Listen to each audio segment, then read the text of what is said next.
ओम गुरुर्ब्रह्मा गुरुर्विष्णु गुरुर्देव महेश्वरः गुरुर्साक्षात् परम ब्रह्म तस्मै श्री गुरुवे नमः।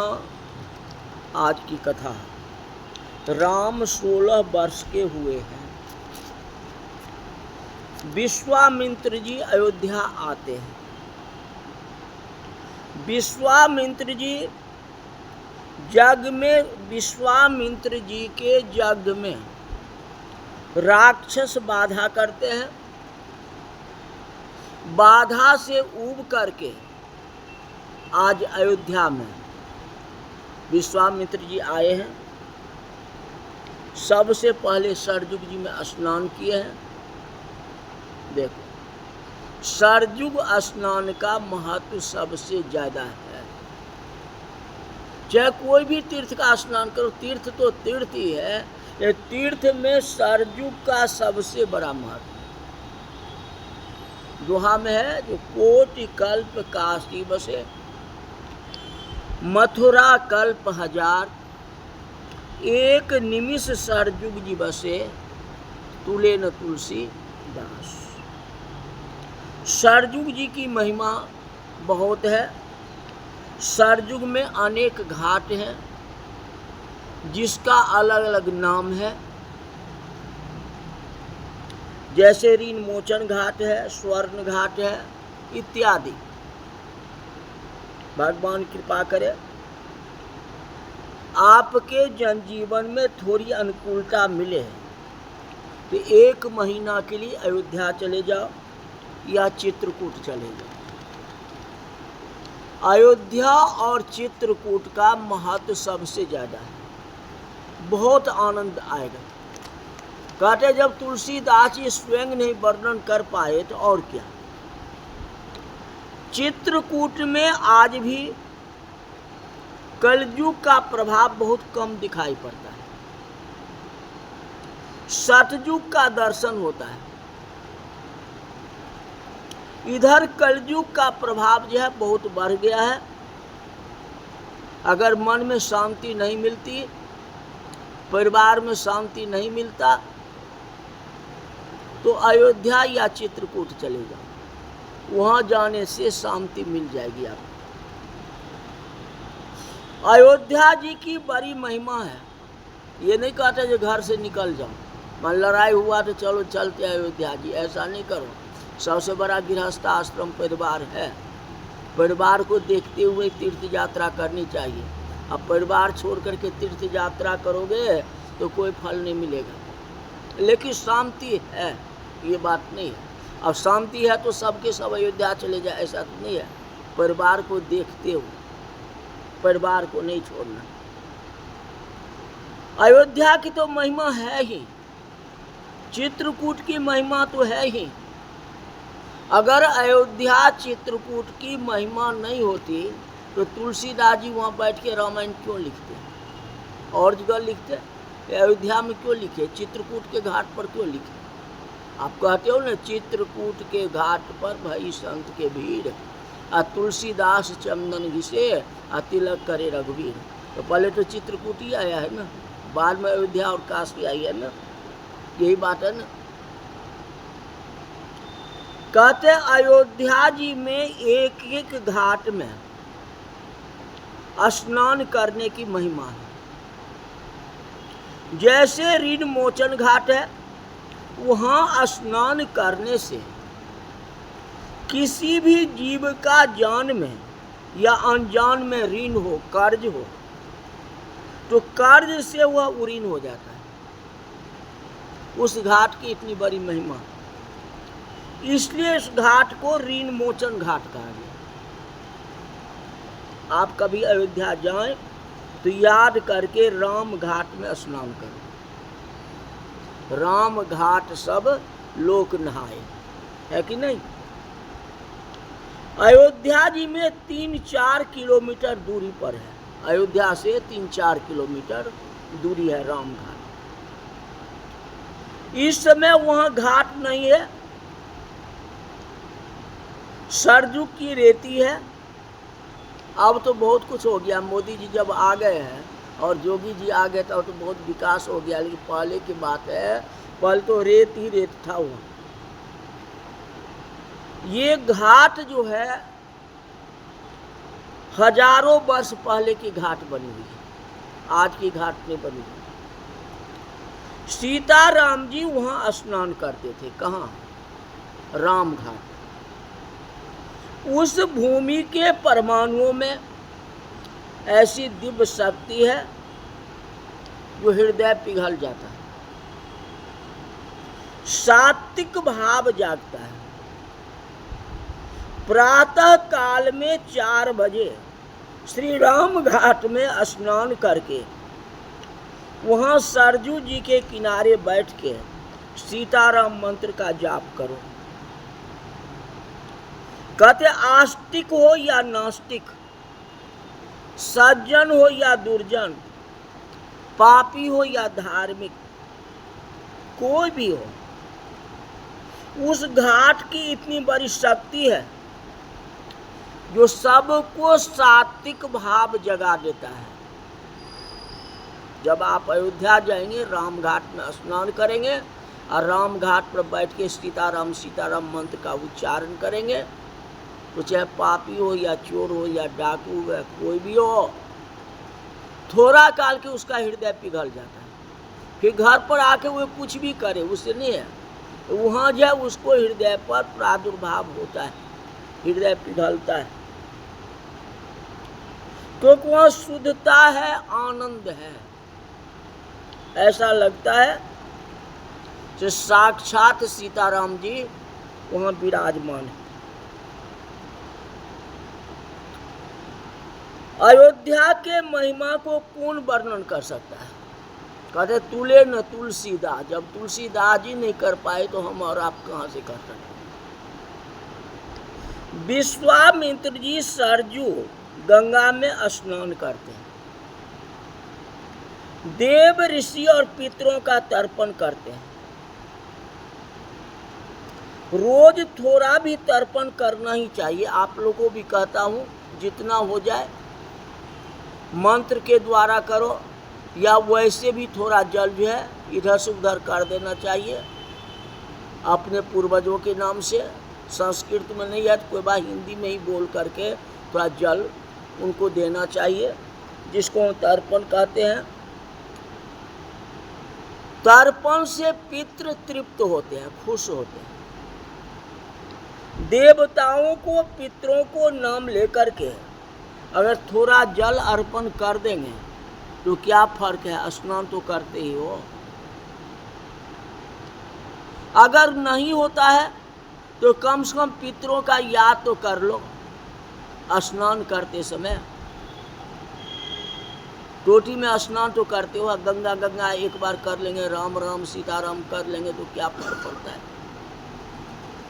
मन में दूसरी भाव नहीं आना चाहिए। स्नान काल में आप स्वतंत्र हैं, आप रूम बंद करके स्नान कर रहे हैं या किसी एकांत जगह में स्नान कर रहे हैं, उतना काल भी तो मन को शांत रखो, मन को विचलित नहीं होने दो। उतना काल भी तो भगवान का नाम लो,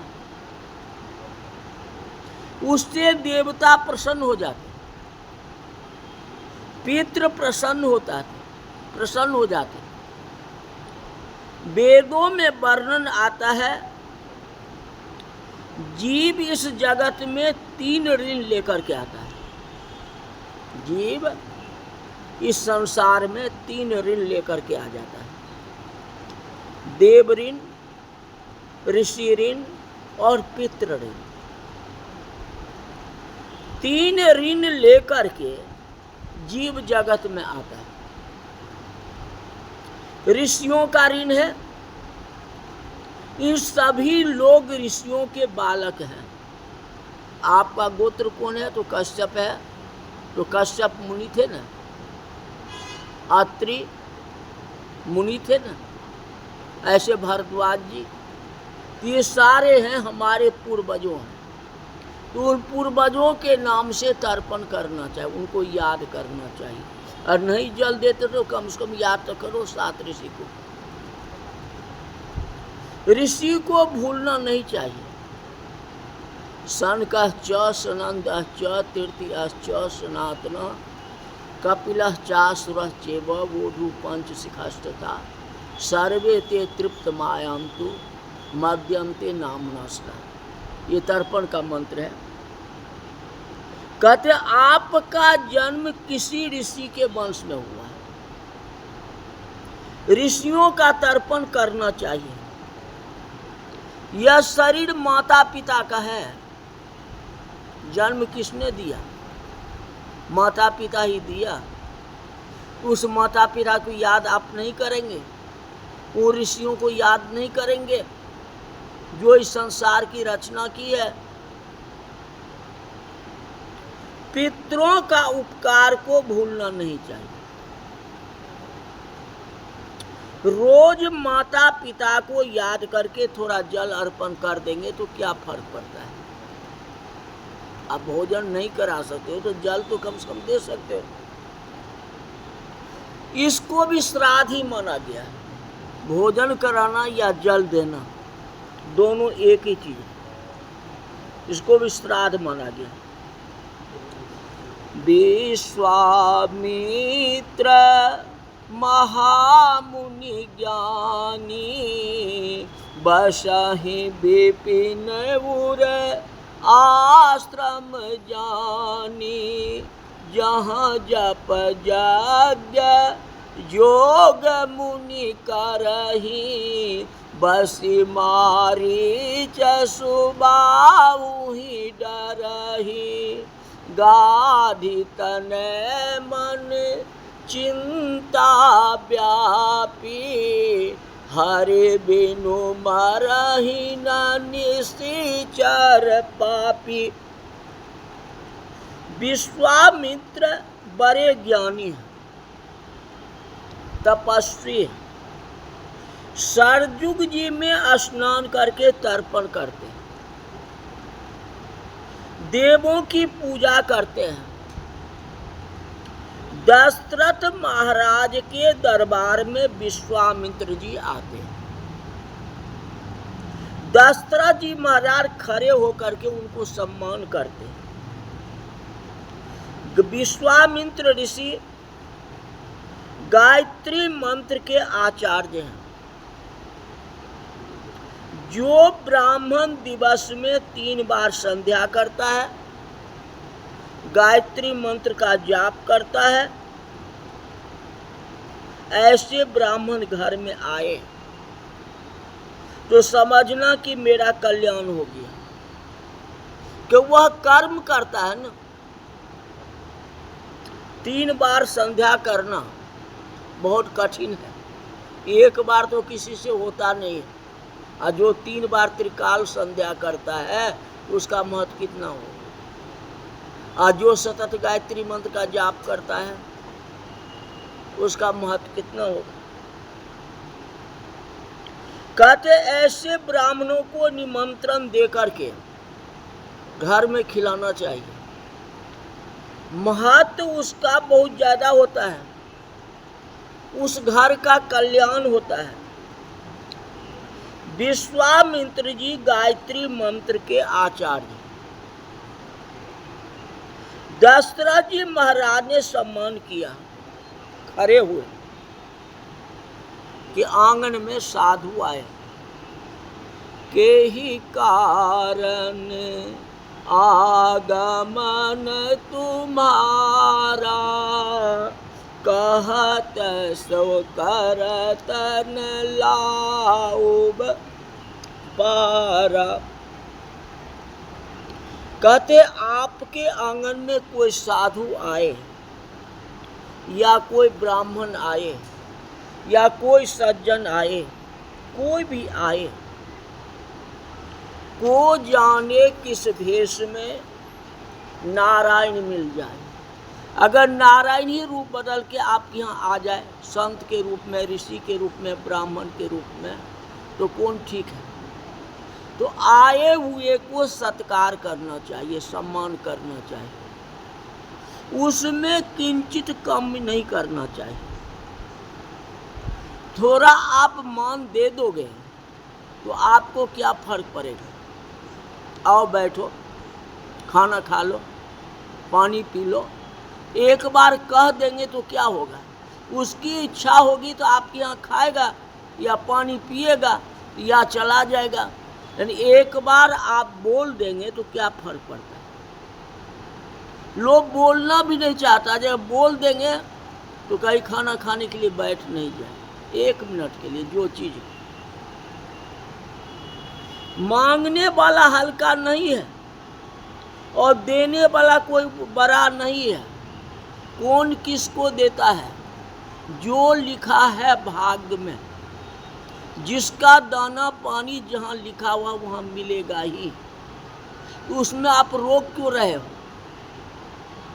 ऐसे भी तो समय आएगा कि उसको भोजन छोड़ करके जाना पड़ेगा। भोजन आपने परोस दिया और उसको किसी साथी ने बुला लिया अर्जेंट काम के लिए, उसको जाना ही पड़ेगा ना। तो आप उसमें रोकते क्यों हो? उसको सम्मान क्यों नहीं करते हो? आपके आंगन में साधु आए हैं या कोई सज्जन व्यक्ति आए हैं, भगवान से भी तो आप यही मांगते हो ना, जो साईं इतना दीजिए जामे कुटुम समाय, और मैं भी भूखा न रहूं साधु न भूखा जाए। तो भगवान तो कहते हैं जो कोई सज्जन हमारे दरवाजे पर आवे तो भूखा नहीं जाए।